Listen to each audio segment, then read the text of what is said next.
Hare Krishna, Krishna Krishna, Hare Hare, Hare Rama, Rama Rama, Hare Hare. Ó energia suprema de amor divina, eleva-me, envolve-me, protege-me. Namastê. Bom dia, boa tarde ou boa noite, né? Dependendo aí do horário que você está assistindo ao vídeo. Olha só, esse vídeo ele faz parte, né, da nossa série que é Perguntas e Respostas, né? Eu estou fazendo o estudo do livro, né, do texto, que é o Bhagavad Gita, se você preferir, da canção Gita, né, conforme você desejar.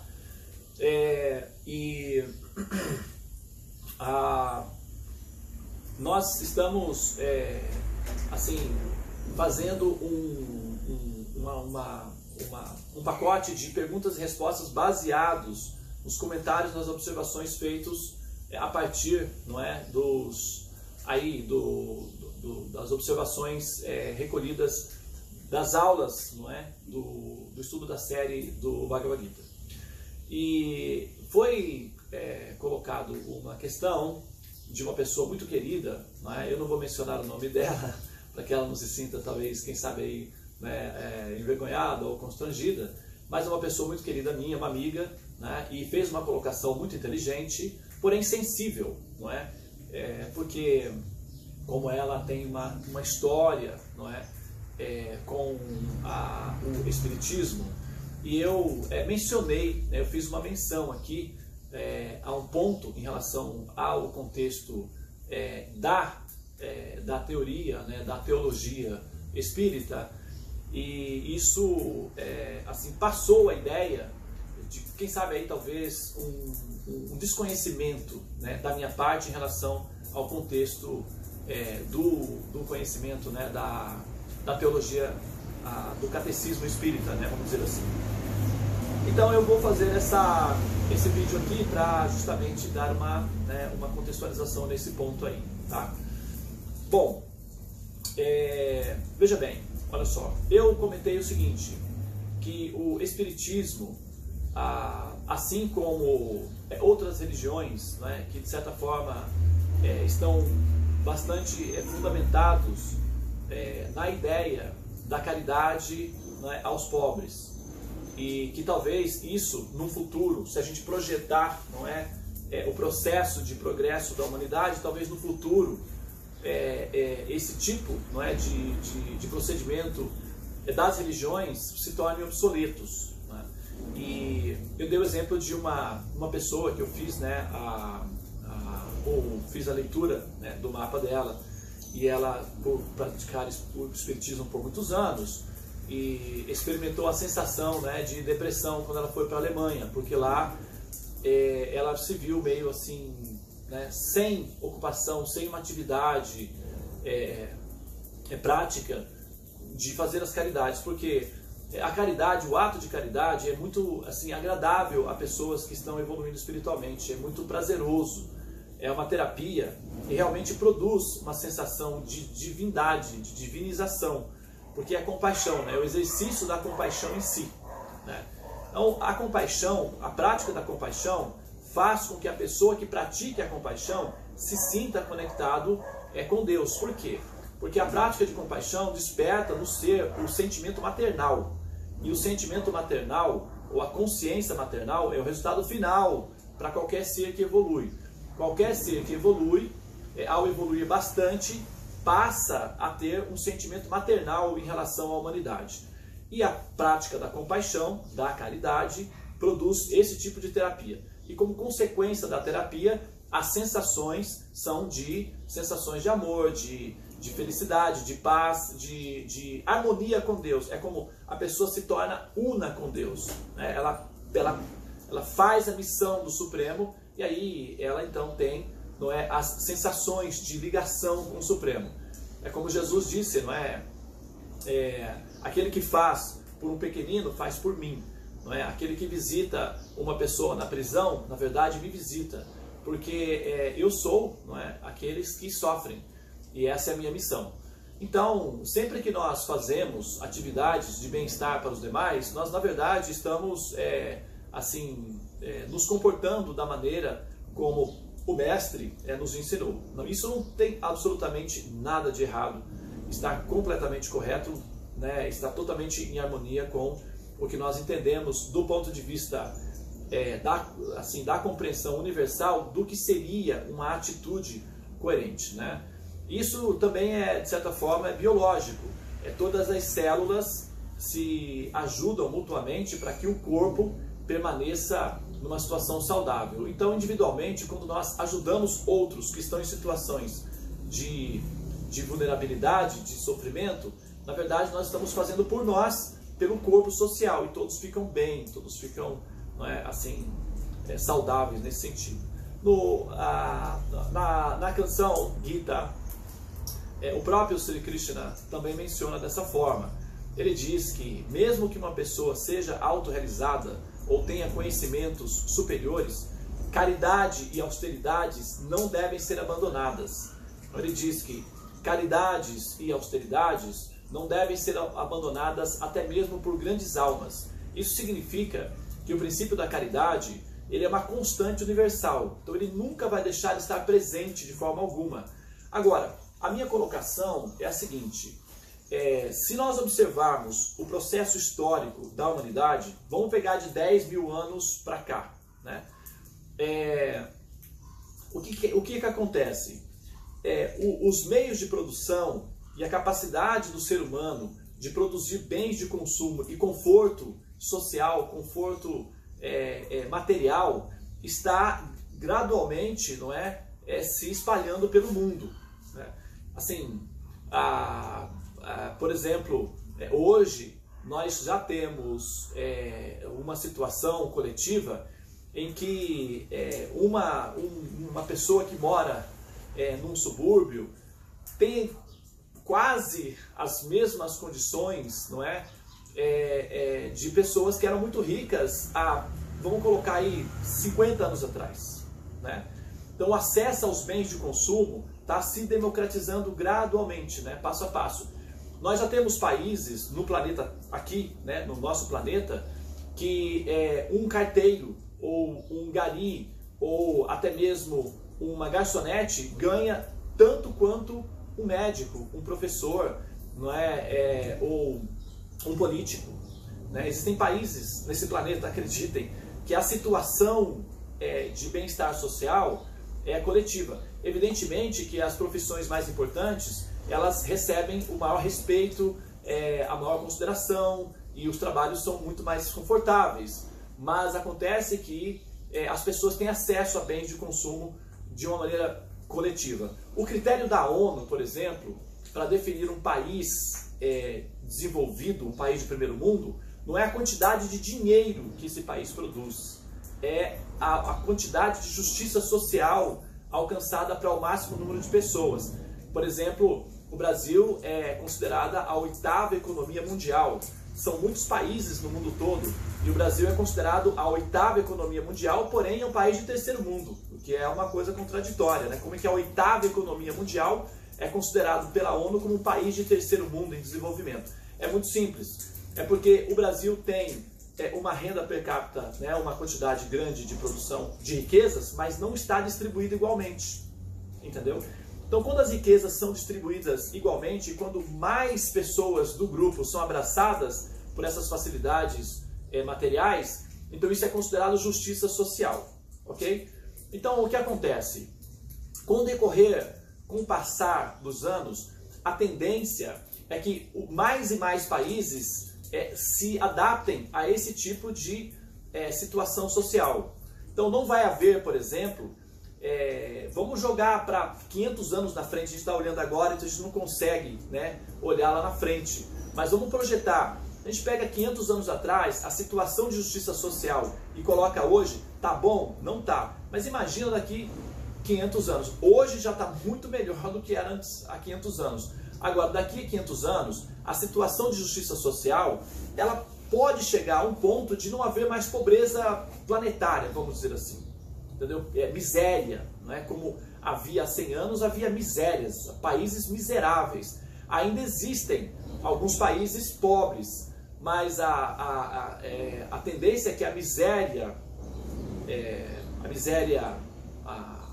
humana, no sentido básico da sobrevivência, desapareça, porque vai haver consumo e produção de bens para o máximo número de pessoas possíveis. Isso mais para frente. Então, quando chegar nesse tempo, nesse período, por exemplo, em que não há pobres, não há pessoas, né, necessitadas materialmente, qual seria o tipo de caridade que nós faríamos? Qual é a situação? O que nós vamos fazer? Qual seria a funcionalidade, a terapia, assim, da religião em si, né? O que nos faria sentir, digamos, ânimo ou entusiasmo para vivenciar a experiência da religião, da convivência da religião? Então, o que eu, né, assim, quis dizer com a minha colocação, de forma alguma, em absoluto, né, pretende desmerecer a importância, a relevância que tem, não é, o Espiritismo dentro da humanidade. Eu conheço o Espiritismo, eu convivi, não é, com o Espiritismo, eu vivenciei a experiência espírita, né?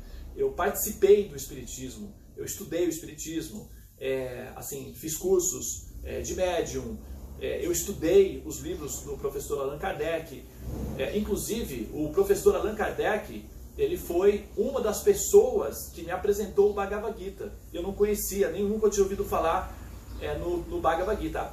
A primeira pessoa que me falou sobre o Gita foi justamente o professor Allan Kardec no livro O Céu e o Inferno.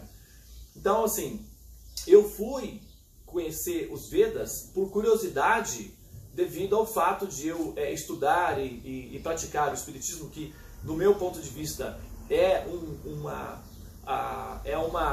um compêndio de conhecimento, uma teoria de teologia bastante consistente, né, que procura juntar as duas coisas, tanto a racionalidade quanto a espiritualidade, o emocional, né, o sentimento de compaixão. Então é uma união bastante produtiva e eu respeito muito, claro. Agora, o que acontece é o seguinte, veja bem, assim, não apenas o Espiritismo, eu não estou falando apenas do Espiritismo, né, que, mais uma vez, eu quero lembrar, né, que não é um desmerecimento, não é um desrespeito, eu não estou agindo com desrespeito com relação aos espíritas ou com relação à religião espírita, mas o que acontece é que na hora de nós fazermos análises, nós não podemos ser sentimentais, nós temos que ser objetivos. E o que eu estou fazendo é uma análise objetiva, né, da situação. Veja bem, do ponto de vista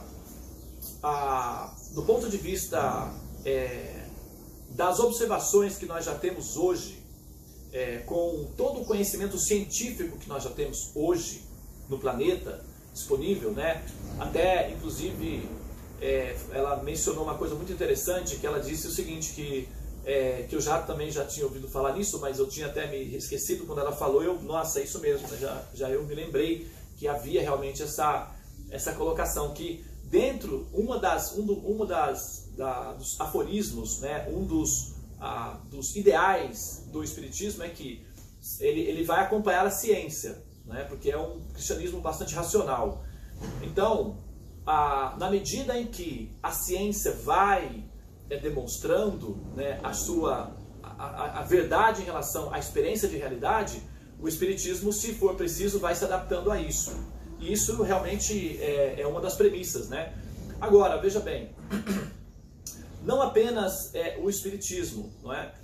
Como qualquer religião nesse planeta, qualquer uma delas, não apenas o Espiritismo, mas o cristianismo, o islamismo, o budismo, qualquer religião, qualquer sistema de conhecimento, qualquer filosofia, qualquer teologia dentro desse planeta, independente de qual seja, que partir do princípio de que nós estamos aqui, começa infelizmente, com uma conclusão que a ciência está demonstrando que não procede, que está inválido.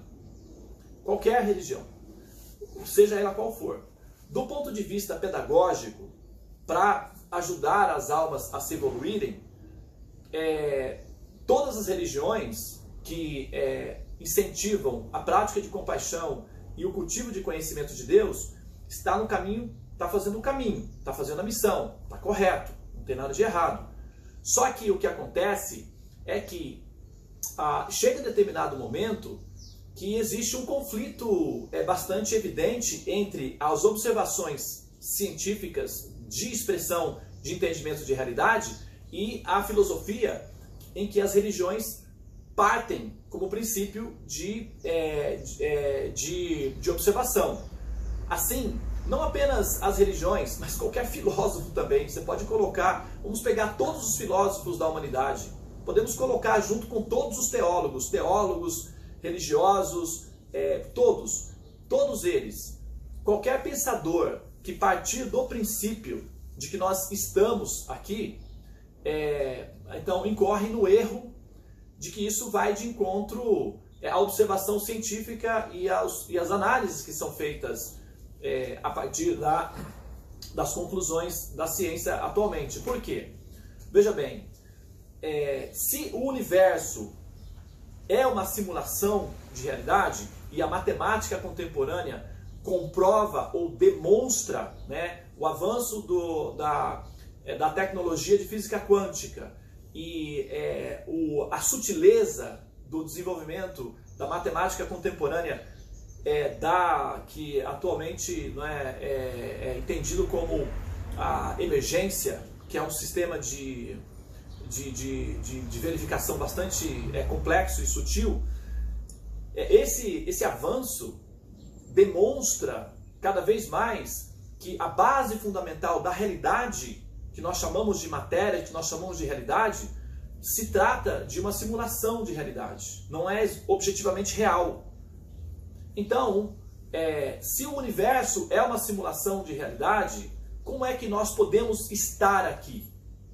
Então, a possibilidade de nós estarmos aqui só pode ser consistente a partir de um princípio de simulação de realidade. Então, nós não estaríamos aqui, nós estaríamos imaginando estar aqui, ou hipnotizados com a ideia de estar aqui. Seria semelhante a um sonho, em que você imagina estar num local, e você experimenta sensações, e ao sair do sonho, você percebe que aquilo era um sonho. Esse é o conceito védico para Maya, ou ilusão. Esse conceito de Maya e de ilusão, ele não está presente em nenhuma religião mundial, em nenhum paradigma religioso, em nenhum livro, em nenhum outro livro na humanidade. Ele só é encontrado nos Vedas. O budismo, na verdade, é um ramo do conhecimento védico. Basicamente, o budismo, ele é hinduísmo para os povos asiáticos, que depois se espalha também para o ocidente. Então, o budismo fala a linguagem védica, e o budismo tem o conceito de ilusão, sonho de Deus, porque vem dos Vedas. Afora o conhecimento védico, não tem nenhum outro compêndio de conhecimento, seja livros de filosofia, seja pensadores, filósofos, poetas ou teólogos, que assim explicam a realidade como sendo um processo de simulação. Todos os pensadores, a maioria deles, com exceção do Platão, que com o idealismo assim praticamente está tentando representar esse conhecimento, mas de uma maneira rudimentar, porque ele não tinha informação completa, então ele foi intuitivamente chegando a essa conclusão. Mas a questão é que os pensadores e os teólogos sempre partem do princípio de que nós estamos aqui. E esse princípio de que nós estamos aqui não é apontado pela observação científica como correto. Ele está incorreto. Então, qualquer sistema teórico de religião que partir do princípio de que nós estamos aqui, vai entrar em choque com o pensamento científico. E o pensamento científico tende a prevalecer porque ele é uma observação inevitável. Você não tem como simplesmente pegar a observação científica e jogar fora em detrimento da fé. Você vai ter que escolher entre a observação científica e a fé. Não funciona assim. Porque se a realidade, Deus, se ele for coerente, não vai haver, não deve haver incoerência entre a observação Deus e a observação científica. A observação científica simplesmente vai descrever o comportamento de Deus. É inevitável, porque para onde é que a ciência vai? A ciência só pode identificar a realidade transcendental, que é a verdade absoluta. E se a observação científica demonstrar que as observações teológicas dos livros que explicam Deus estiverem em contradição, vai haver um choque, inevitavelmente, não é?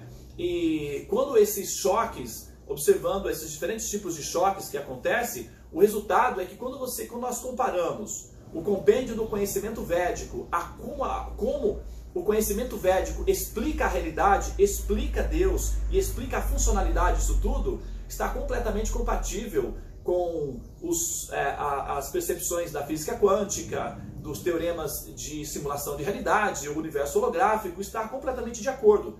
Só que quando você tem o conhecimento védico e coloca assim a compreensão científica, o avanço científico em união com o conhecimento védico, as duas peças se encaixam perfeitamente. Que é exatamente isso que acontece quando um buscador, seja ele pelo caminho da observação sistemática, que é conhecido como a ciência, dentro dos textos védicos, esse método é conhecido como Sankhya Yoga. Yoga significa união com o Supremo, e Sankhya significa pela observação direta. Então, tanto pela observação direta, como por Bhakti Yoga e Sankhya Yoga, são dois caminhos aparentemente antagônicos que vão chegar no mesmo ponto. A Bhakti Yoga é a devoção ao Supremo, é o amor ao Supremo, chega ao Supremo. Sankhya Yoga é a dissecação da realidade sistematicamente, que é o que fazemos quando quebramos partículas, observamos as subpartículas, os átomos e analisamos com a matemática. E isso é Sankhya Yoga. E a Sankhya Yoga, Yoga significa união com o Supremo. Então, quer dizer, por observar a natureza, por dissecar a realidade, por esmagar a observação de realidade que nós temos, nós vamos chegar a uma conclusão final, a verdade absoluta, ou a suprema personalidade de Deus. Portanto, tanto a ciência quanto a metafísica, elas vão se encontrar em algum momento. Se a metafísica for frágil e inconsistente em relação à observação científica, isso não é uma peça que se encaixa. Então, assim, por uma questão de observação natural, não tem como fazer os ajustes de maneira assim, artificial, né?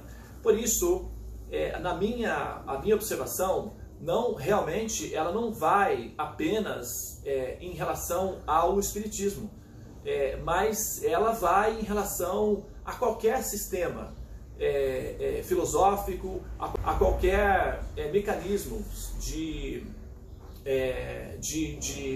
explicação de realidade, tá? Isso não significa de forma alguma que as religiões elas não estejam corretas nas suas instâncias quando ensinam que os seres humanos eles devem ser compassivos, eles devem ter compaixão, eles devem ter prática de amor, mas eles devem principalmente buscar entender a realidade transcendental e aquilo que é superior e aquilo que aumenta o sentimento de respeito, de compreensão e de amor a Deus, não é? É como Jesus disse, quando foi perguntado, eu vou encerrar agora, tá? Vou finalizar com essa colocação, e é claro que nós vamos continuar falando sobre esse assunto em outras ocasiões, não é? Eu estou defendendo, na verdade, eu estou advogando, não é? A causa védica. Evidentemente que a minha colocação, a minha posição é de respeito em relação a todas as religiões, mas eu tenho que representar bem o conhecimento védico, e eu acredito muito, não apenas porque eu tenho fé nisso, mas porque a minha capacidade de observação e de comparação entre uma coisa boa e uma coisa melhor me permite verificar que uma coisa melhor não elimina uma coisa boa, mas uma coisa melhor não pode ser comparada a uma coisa boa. Entende? Tem coisas que são boas, tem coisas que são ainda melhores. E a minha posição é de explicar que o conhecimento védico é aquilo que há de melhor. Agora, é claro que isso não significa que as outras coisas não sejam boas, que as outras, não é, inclusive são fontes de conhecimento dos quais nós nos alimentamos. É dito que não se deve cuspir, né, num prato que se come. Não é correto. Então, se eu cheguei até o conhecimento védico, eu cheguei porque eu tive caminhos, né, eu tive placas, eu tive ajuda, eu tive assim, assistência, eu tive conhecimento. Então, e as religiões me ajudaram a chegar até o conhecimento védico. Então, eu não estou de forma alguma assim desmerecendo, né, as religiões, mas acontece que nós evoluímos e nós temos que sempre assimilar e aceitar coisas que são ainda melhores, não é? E para finalizar, então, o Senhor Jesus Cristo, né, que é o nosso mestre, é o mestre do amor, da compaixão, não é, do perdão, e ele vai ser sempre o nosso mestre, por mais que nós temos que aceitar procedimentos que aparentemente vão de encontro, não é, ao cristianismo, porque na verdade a essência do ensinamento de Jesus é universal, portanto cabe em qualquer lugar. E o que ele explicou foi o seguinte: quando perguntaram para ele, né, quais são as leis que você vai deixar agora? Porque Moisés deixou algumas leis, outras pessoas deixaram outras, e você é um profeta. E nós queremos saber o que nós vamos fazer agora, qual vai ser a lei que você vai deixar. E ele disse o seguinte: vou deixar apenas 2 leis. Todas as outras leis estão incluídas nessas 2 leis. Amar a Deus sobre todas as coisas, com toda a sua capacidade de inteligência, com toda a sua força, e amar o próximo, assim como você tem compaixão por si mesmo, tem a empatia pelos demais. Qualquer coisa que você fizer e colocar esses 2 elementos na constituição da sua consciência, vai dar certo. É progressista e é produtivo e vai produzir resultados de misericórdia e evolução espiritual. Então, amar a Deus sobre todas as coisas significa usar a nossa capacidade de observação, a nossa inteligência, a nossa capacidade artística. E isso significa sacrificar a nossa inteligência, de preferência, em função daquilo que aumenta o nosso amor a Deus, ao Supremo, né? Nós precisamos sim nos sentir protegidos pela fé. E isso não está incorreto. Porém, nós precisamos evoluir. E evoluir, às vezes, pode ser uma experiência um pouco desconfortável, não é? Pode dar uma vertigem, porque você precisa fazer a transição, não é? E esse é o momento da transição. Não tem como praticar mais uma ideia de religião que impõe aos seus aprendizes o conceito de que nós fomos colocados aqui, né? E que isso tudo é tangível. Não funciona mais assim, né? Funciona a compreensão de que se trata de um sistema de realidade virtual e que nós estamos interagindo com essa realidade virtual por sistema de realidade virtual. Portanto, estamos dentro de um conceito que só pode ser explicado perfeitamente dentro dos Vedas. Chama-se Maya. Por isso, eu estou tentando explicar o Bhagavad Gita para explicar justamente esse conceito evoluído, sofisticado, complexo, que é o sistema de Maya através do processo de simulação de realidade. E para isso, eu não tenho como me basear nas ideias mais rudimentares de compreensão da criação de Deus e de como é que Deus produz as suas atividades.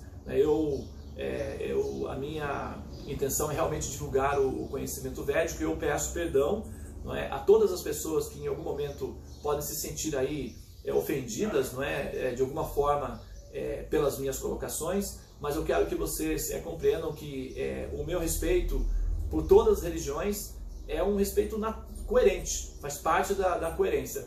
Mas, como Jesus disse, não odeie o pecador, odeie o pecado. Então, a minha questão não é contra as religiões, nem contra as pessoas, mas o sistema de filosofia que explica Deus dentro delas. Isso é uma observação que, felizmente, no momento atual, nós podemos fazer livremente, sem muitos perigos. No passado, não, era perigoso. mas agora, felizmente, nós podemos falar livremente sobre aquilo que é bom, diferente daquilo que é ainda melhor, ok? Muito obrigado pela sua atenção,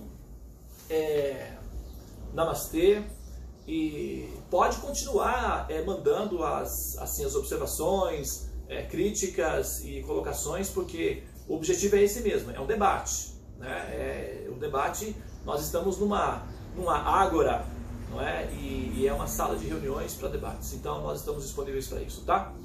Muito bem, Hare Krishna, Krishna Krishna, Hare Hare, Hare Rama, Rama Rama, Hare Hare. Ó energia suprema de amor divina, eleva-me, envolve-me, protege-me.